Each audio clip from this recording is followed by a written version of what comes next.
faut pas refuser la volonté d'Allah.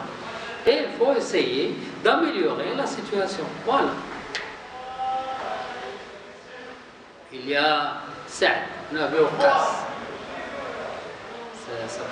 C'est de la famille du prophète sallallahu alayhi wa sallam, du côté de sa mère. Saad ibn Abi Waqqas, ses invocations étaient exaucées. Chaque fois qu'il dit oh Allah, Allah lui donne. Chaque fois. Alors les gens venaient chez lui. Celui qui veut commencer un commerce, il vient chez lui et lui, il fait une invocation pour lui. Celui qui veut se marier, il vient chez lui. Celui qui est malade, il vient chez lui, et ainsi de suite. Et à la fin de sa vie, elle a perdu la vue. Il a perdu la vue. Et un jeune homme est venu chez lui et lui dit oh mon oncle, toi, tu fais des invocations pour les gens et Allah leur donne ce qu'il veut. Fais une invocation pour toi, pour que ta vue revienne, tu regardes de nouveau. Il lui dit non mon enfant, non, Allah veut que je sois aveugle, j'accepte être aveugle. Je ne demande pas à Allah de me rendre ma vue. Et s'il dit oh Allah, rends-moi ma vue, Allah lui rend la vue. Mais il ne l'a pas dit, il a refusé de lui dire. Il dit non, j'accepte ce qui vient d'Allah. Allah veut que je sois aveugle, j'accepte être aveugle. Et il n'a pas demandé à Allah de lui rendre la vue. Et il demande à Allah de donner beaucoup de choses aux gens, et Allah accepte, il leur donne ce qu'ils veulent. Mais lui, il a refusé de faire une invocation pour lui, pour la vie. Parce qu'il dit, moi, j'accepte ce que Allah, qui me rend aveugle, c'est Allah. Et j'accepte la volonté d'Allah. Je ne demande pas à Allah de me rendre ma vie. Voilà.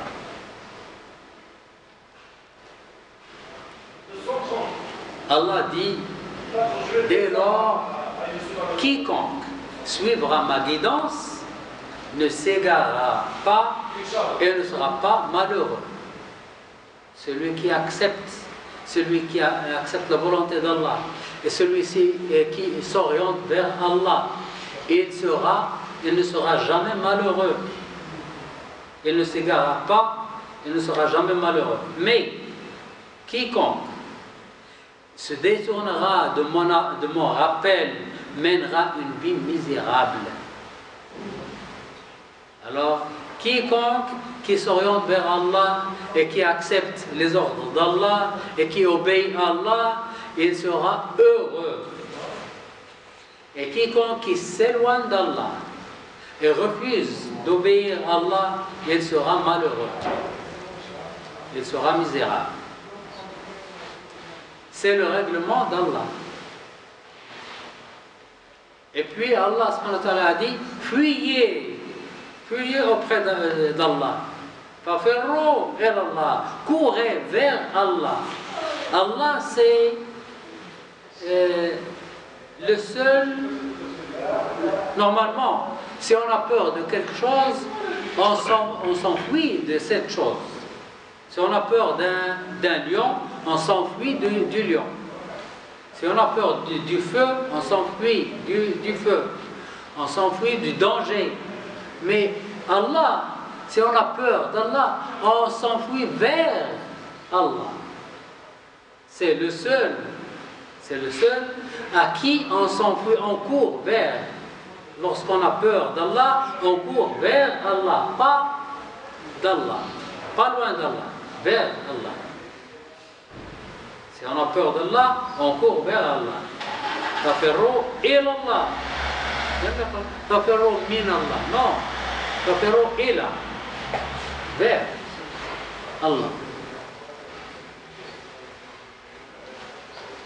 Fuyez auprès de Dieu, certes, je suis pour vous, de sa part, un avertisseur explicite.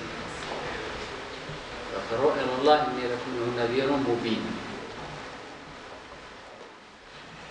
quiconque perd une personne chère et devient triste au point de sentir toutes les portes sont fermées, lui-même sera sans doute un jour mort. Lui, il perd quelqu'un qui est très cher et il est très triste. Il faut savoir que lui-même, il va être mort comme lui. C'est une question de temps. Le premier est le précédent, et lui, il sera le suivant. Il est tout simplement question de temps. Alors, qu'est-ce qu'il faut faire? Qu'est-ce qu'il faut faire? Il faut pleurer pour soi-même. La mort de la personne chère est un message à nous. C'est un message pour lui. Certes, c'est vers son Seigneur que se fait le retour.